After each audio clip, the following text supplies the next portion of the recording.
Hey, hey, hey. Hey. Hey, everybody. I am back with another podcast episode.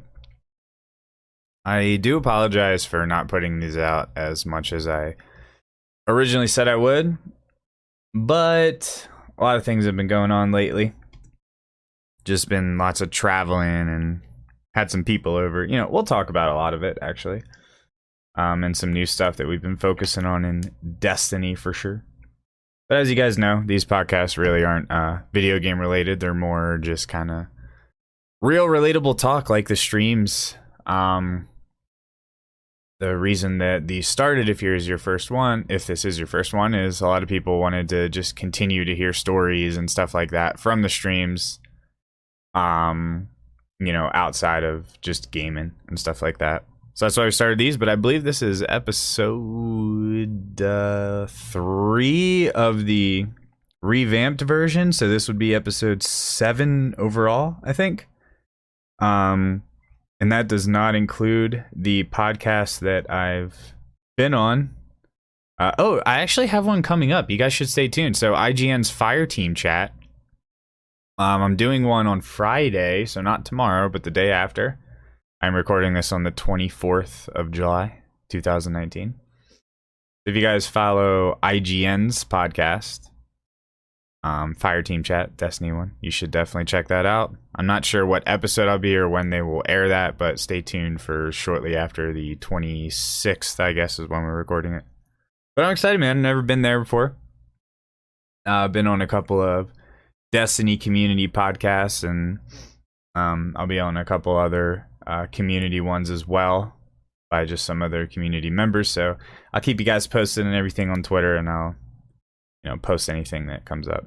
But yeah, how's everybody doing, man? I mean, I know I'm not going to get a response because I'm sitting here talking to myself, but I hope you guys are doing well. So yeah, let's talk about what's been up lately. Let's go in like chronological order here. So since my last podcast, what was the big thing that happened? I took like a week off to go to Austin. So my buddy David, who I met in, I want to say 4th grade, I think it was 4th grade. So I've known him for a really long time, and I consider him, my best childhood friend growing up. Gone through a lot with him. It's actually funny because my mom married an Army recruit guy. So he was an Army recruiter. So if you're familiar with, if anybody has parents that married somebody in the Army, you have to relocate and travel a lot and stuff like that. So we had to travel out to this tiny little fucking town in the middle of Pennsylvania when I was in 4th grade. I had to like leave all my friends. It sucks, man. Like nobody wants to do that. And I move out there and, meet David. And I went to school out there with David 4th, 5th, 6th, 7th grade. I think I moved in 7th. It was either 7th or 8th. And then the same guy got transferred back closer to where I had originally moved from. So he'd only had like a couple years out there, 4 or 5 years or whatever. So we had to move back, which, again, super pissed because now I had met all these kids at the end of elementary school, beginning of middle school, and now I got to move back for middle school and high school. So it was, pretty challenging. But honestly, I didn't really have any trouble making friends. I never had any trouble making friends. If anything, it was a bittersweet thing. Like, I hated moving and leaving all my friends, but at the same time, I enjoyed the adventure and the challenge of going, into a whole new area, into a whole new school district with a bunch of people that I didn't know. And I just always have liked putting myself into situations where I've been uncomfortable. And it's funny, I'm still very much like that. After college, I just keep moving farther and farther west, and I keep moving by myself, and I don't move with anybody, friends, family, nothing. I live by myself. I don't do serious committed relationships. Never have my entire life been in one. So I often wonder if the moving constantly as a child to different schools. You know, like I pretty much went to 2 elementary schools, 2 middle schools. I guess I only went to 1 high school, so I didn't have to move mid high school. But I had, you know, every other type of school. I don't even know the correct word for that. I had multiple versions of it. But I often wonder, you know, now that I think about it, do you think that developed me as a person to continue to move around, and every time I get comfortable in an area, just move? Ah, dude, that's such a theme for my life, man. It's such a theme. Like, you know, I guess going back to the relationship thing too. Like, dude, it's so weird. Get comfortable somewhere, move the fuck away. Get the fuck out, start something different. I guess I just get bored with everything that I do, and it's always exciting introducing new stuff into my life. No, it's been like that with jobs, and it's crazy. I guess the only really consistent thing in my life is just health. Like, I've always been very much into staying healthy, feeling good about myself, feeling confident, eating healthy, working out. That's just been something throughout my entire life that's been very consistent. Just because it's like, you know, not being in shape, and we're gonna dive into this later because a question that a lot of people ask about, you know, a lot of people ask me that I answer over and over and over, and I'm just gonna kind of give a little bit more detailed is about what I do to stay in shape as a gamer. You know, how do you game so much all the time and stream and YouTube and all this shit, but you stay in such crazy shape for somebody in their 30s? So we'll talk about that a little bit later. But yeah, so let's not get too sidetracked here. I do try to keep these an hour and a half. David? Yeah, so I leave David, and when I left David, he was always like the smaller kid of the group. He was always real, you know, just didn't mature like physically, you know what I mean? Just looked really fucking young. Had no growth spurts when I last met him leaving middle school. So we're going to college, and I pick a tiny little private school in Pennsylvania, which was close to me, but this was about 4 hours away from David. And when I put on Facebook that I was going to that school, a lot of people on Facebook, this is back when I used Facebook, they DM me and they were like, dude, you do know that David is going to the school, right? And I was like, no fucking way. So I hit him up and I was like, bro, are you actually going to the school? Like, you're 100%? He's like, oh yeah, dude, I'm already, like, my shit's already packed. I'm ready to go. I'm moving on to the dorms. I decided my very first semester not to do the dorms. So I was like, I live so close, like, fuck the dorms. Huge mistake, by the way. So I go to orientation and I'm standing there and I see this dude standing next, like in the line next to me, orientation on the giant football field, like thousands of kids. We're all just standing there. You know, they had like a big introduction parade, whatever, you know, typical stuff that colleges do. And I look over and I see this dude and it just looks like a buff, like scruffy version of what I remember from David. I didn't really know what he looked like that much, at least not in person. I mean, people on Facebook look different than they do. And I was like, yo, David. And he looks at me and he immediately recognizes me because I matured like early. And I was like, bro, and we got out of line and we like gave each other a big hug. And then I was like, tell me where your dorm is. So I met him at the dorm, and then I don't think I've ever like just had such a long conversation with somebody just continuously. I went back to his dorm and we called up from basically all of middle school and all of high school and all the way up to the point where we are now. And it was actually really cool, and all the stars aligned there. And then he ended up being my roommate actually sophomore, junior, and senior year. We were not roommates. Freshman year, my first semester, I hated the fact that I had to commute, even though it was like a 10-minute drive. So I basically just stayed in people's dorms all the time, every single weekend. And then I told my mom, I was like, Mom, this is ridiculous. And I moved on my second semester freshman year. So technically I did live on campus for 4 years, kind of, but one semester was at home. So move on to campus, man. If you like chilling around people, and especially if you're like a partier and a big a butterfly, as they call it. Social moth. I'm a social moth. what's good with, dude, I had a moth in my apartment the other day, and what did I call it? Like an ugly butterfly, a wannabe butterfly. But then I realized moths can actually be fucking beautiful. Like those exotic jungle moths or whatever. I don't even know if jungle moths are a thing. I could have totally just made that up. But yeah. So anyway, Austin, he moved to Austin. I moved to Colorado. He has visited me in Colorado, it was like 2 times or whatever, and he's been giving me a lot of shit to go to Austin. So I finally, you know, and I guess the reason I didn't visit him is because of all the stuff that I went through when I was trying to get my gaming situation set up. You know, I went through a lot of lows, just a lot of doubt and hardships, and wasn't able to pay rent for a while, and I just didn't have the resources or the money or the time or anything to really go visit him. So I just kind of made a bunch of excuses. And then last year was really good for me streaming wise, so I said, dude, I'm good. I like saved up some money, let's go. Let's, you know, I'm ready to take some time off, because I hadn't really taken any time off in 2018. So I go to Austin. They're super happy to see me, and I'll be honest, man, they showed me a fucking wonderful time. I just have nothing but great things to say. By they, I mean David and his girlfriend Sonia.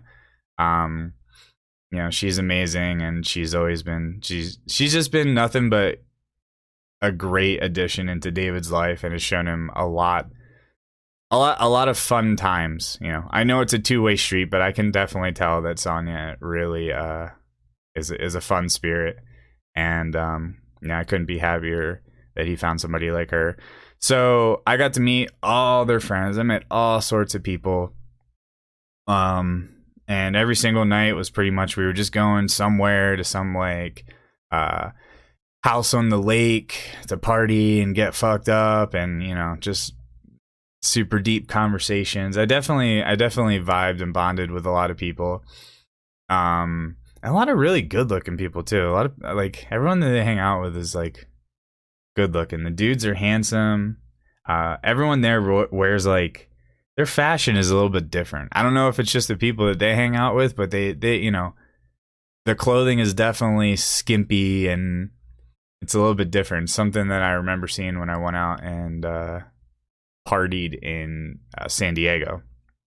It's like, yeah, people definitely skimp on the clothing here a little bit. Then the final day, we went out on a boat. So there's this successful guy that has his own business that is going through a divorce, and his wife is being crazy and trying to take all of his shit, even though it's completely his company. You know, watch out, fellers. Watch out. So we got on this boat, and you know, it's me, David, and Sonia, and a bunch of like friends that they have, you know, a mix between dudes and girls, and some of these girls are fucking hot as shit, and I remember at one point I was looking around, and I'm just like seeing all these girls, and I walk up to the dude who owns the boat. The dude is going through a divorce. I'm like, dude, and he's like, what's up, man? I'm like, you must love this. And he's like, what? I'm like, look around. You're just this guy, and you have all these fucking chicks, these sexy chicks on your boat. And he just looks at me, he's like, oh dude, I fucking love it. And I'm like, oh man, that must feel so good. So I bonded a little with him, and pretty much worked my way around, and just tried to, because, you know, I didn't know anybody. I had never met anybody before. So the way that I treat situations is, I'm a very, you guys know, I can be a very outgoing, spunky, hyper person for sure. You know, I definitely wouldn't consider myself a very quiet, dull human. But when I'm introduced into a massive group of people, like 20, 30 people or whatever, I always make sure to, nobody likes a guy that just, like, that nobody knows, that just tries to steal the show and take all the attention. I kind of sit back a little bit. I tone myself down a little. I more observe and sort of get to know people individually, instead of trying to make a scene and become the center of attention. So that's kind of what I did. And later, when I ended up hanging out with people that I met from there, they were like, yeah, when we first met you, we thought you were like just really a little bit more quiet and shy and like conservative. And I was like, definitely not. I'm definitely not conservative. That's for sure. And I definitely would not consider myself quiet or shy. It's just, the environment that I was thrown in. I adjusted my behavior just a little bit because, and I think that's respectful. But so we go out there, and the whole time I'm out there, I'm like hyping up this Bass Nectar show. And I'm like, guys, you got to come to this Bass Nectar show. A couple select people that I thought might be interested in something like that. And I was like, the Bass Nectar show is what was it? A week after I had flown back from Austin. And this is his freestyle event that he does in Colorado, which is his best event in my opinion, because he doesn't play his typical music. He plays a lot of like random underground shit that you don't usually hear about. So I come back and trying to get a couple people to go. A couple people backed out, but got David, Sonia, and then Sonia's friend Leslie was one of the girls that I met when I was in Austin to come down. So snagged 3. So that's good. We'll chalk that up as a win. So they all come out. So they weren't able to make the first day. So Bass Nectar show 1 is normal the first day. Absolutely amazing. Sound quality, incredible. He did it at the First Bank Center. So the Austin people come up and 3 other people, I think. 3 other people come up to meet me, or Brian, Tyler. So 5 total. So Brian, Tyler, Leslie, Sonia, and David. They come up for the second day, so they're coming for 2 out of 3 days. So we're sitting here in my apartment, right? This is crazy. I've never seen anything like this before. And David messages me. David gets a message and says, dude, Bass Nectar's show just got canceled. The venue got shut down. And I'm like, no. And we look at the Twitter. They said that there's an emergency shutdown and the entire First Bank Center venue was not going to have a show for like a week or 2. So immediately we're like, what? So that means that both shows, Saturday and Sunday, Bass Nectar are canceled. So the whole community, the whole Bass Nectar community starts like freaking out. But it was really cool because they didn't really blame Bass Nectar, which I think is the important thing. Now, you got to put yourself in the shoes there. Bass Nectar and his crew, you got to imagine what they were thinking. They are freaking out. This is like a pinnacle show for them, a huge event all year, a lot of people's favorite event. And Bass Nectar knows that, and it's his more like gathering event. It's one of his gathering. So he has like a spring gathering, a summer gathering, fall and winter gathering, and they're supposed to be more like a tight knit family gathering of people instead of just like a big mainstream stage show. It's sort of the vibe of these types of shows. So, they're freaking out. The last thing they want to hear is everybody on the internet accusing them of, canceling the show or coming up with all these theories. People are saying that the people at the venue, sorry, shaking my G Fuel, got my hydration fuel, baby. People are saying the people at the venue, didn't like us and all that shit. So what actually ended up happening is a piece of the scaffolding from the ceiling fell onto the floor. And I'm thinking, thank God that happened between the 2 days and it didn't happen when we were there. Can you imagine the catastrophe of a huge piece of whatever from the sea, whatever the fuck actually fell, falling down and landing on people and killing people? I mean, that's usually where we go. We go right dead center. Like, we would have been fucking croaked. So this is why Bass Nectar and his crew, nobody fucking does it like them. This is why he is the best. Just another reason. Obviously, I'm biased because I love the dude and he's my favorite. So his team tweets out like late evening Saturday. He goes, okay, we have found a venue. We have been working all day and all night. We have found a venue. It's a bigger venue, more people. We're going to sell more tickets. We're going to transfer all of the equipment over to this venue overnight. He's like, so for tonight, hang out, chill with your friends. But tomorrow, so it was supposed to be a 3-day show. They couldn't do anything Saturday, which is totally understandable. He's like, but tomorrow, be ready for basically just an explosion, So now we want from being upset and having a 3-day show to having all this hype to this 2-day